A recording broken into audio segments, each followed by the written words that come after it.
Magandang araw mga kabugtaw. Nako, exciting yung nangyayari sa mundo ngayon at sa Pilipinas. Maraming nahuhubaran. Ibig sabihin, lumalabas ang tunay na pagkatao, lumalabas ang tunay na kulay. Si Trump, nako, lantad na, nahubaran na talagang he is physically and mentally unfit, a narcissist, no? Talagang gusto na nga nila siyang tanggalin. Si itong neocon na globalist na Marco Rubio, Secretary of State during the Munich 2026 Security Summit, gustong ibalik yung Western colonial dominance. No? At sabi niya pa, nag-speech siya doon sa Munich, Germany, sa mga harap ng mga puti, mga European. Hindi daw dapat mahiya o magsisi sa nangyari sa nakaraan na kolonyalisasyon na kung saan daang milyon ang pinatay ng mga puti, no, sa mga colony nila kahit dito sa Pilipinas, no, yung mga pinatay ng mga Espanyol, pinatay ng mga Amerikano. Hindi daw dapat mahiya doon at dapat ibalik yon yung global government. This is a sign of a dying empire. Basta magsalita ng gano'n ng isang empire, wala na yung pabagsak na yun. At ito pa, standing ovation siya sa Munich. Talagang pinalakpakan ng mga puti, no? Tapos kakakita ko lang ng post na China is evil, it wants to dominate the whole world. No? Ginamit pang reliyon. No? May remediatrix daw, pray for the Philippines, pray for China.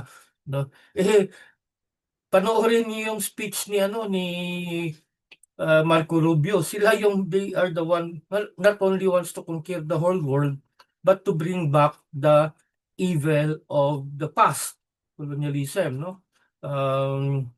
Yeah, kahit itong si Ambo David, Cardinal Ambo David, matalino tong tao to pero lutang, ugok din, no?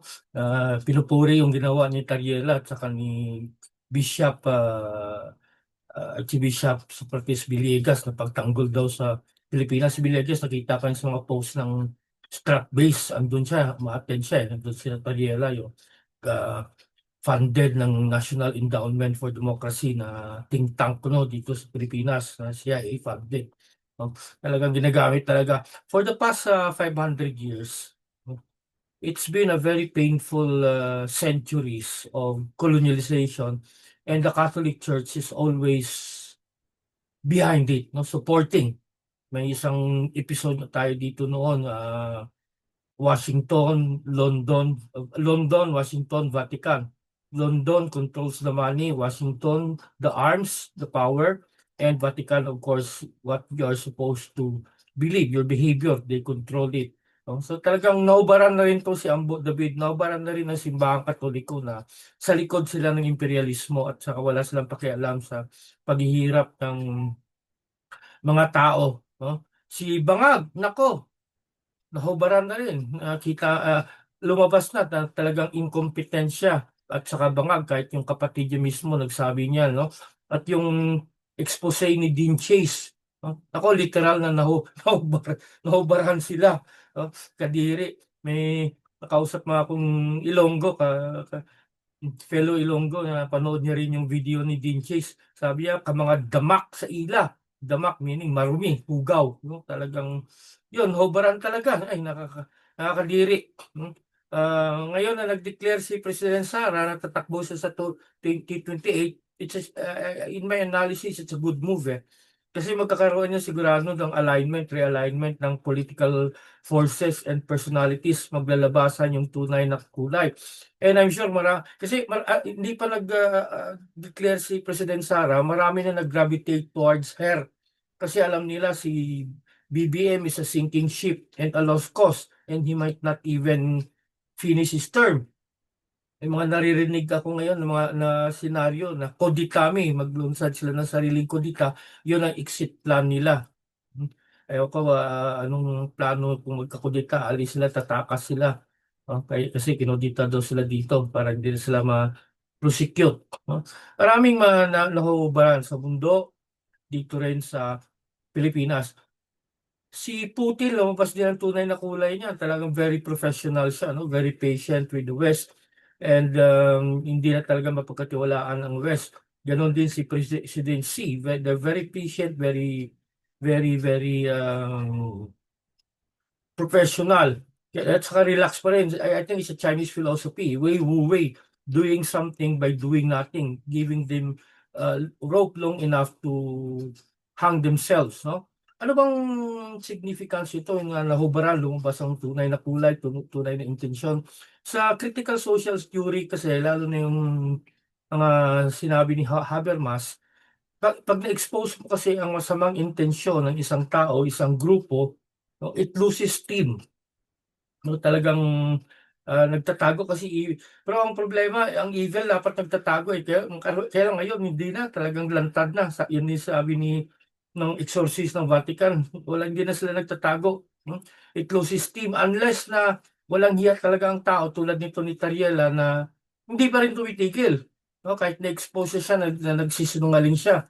Tulad nung yung caricature kay Xi Jinping sa La Salva no, sa Binilda tao, sinabi niya, hindi ko naman pinangalanan na si Jinping yun eh. Tapos nakunan pala ng video, 7 beses yung sinabi, Xi Jinping, look at him, look at him. So, kitang-kita, nagsisinungaling. So, hindi pa rin tumitigil. Sige lang, no? Uh, the universe has its own laws eh. No? The law of karma, you reap what you sow, the third law of motion, in every action there's an opposite reaction. Ano yan, may kakahantungan din yan, may kakahantungan. Hindi forever yan. Wala namang forever eh. Nakakalungkot lang forever. Totoo naman yan eh, wala namang forever. Kahit itong pag-aabuso nila sa kapangyarihan, itong administrasyon Marcos, yung mga Rimulya, yung mga galamay niya, may katapusan din yan. Lalo na ngayon, no? Parang ang tawag ng mga Grego dyan, hubris. May episode tayo no, na hubris, no? If you have excesses in life, life itself will cut you down to size. So ito na, naglalabasan na, kaya nahuhubaran na sila. Ang susunod dyan, kaya kailangan walang hiya mga tao to, papatuloy pa rin yan. Pero nature itself, the divine universe itself, will cut them down to size. No? Abuso eh. No? Kahit yung sa mga diktador sa nakaraan, wala naman tumagal eh. No? Lahat naman may hangganan. Kaya medyo malapit na. Medyo malapit na. No? Kaya tayo naman, trabaho natin, expose pa rin ng expose, paliwanag, anong significance ng mga socio-political dynamics, no? Hoping it will lose steam, exciting. Marami pang mahuhubaran. Abangan nyo, sigurado ko yan.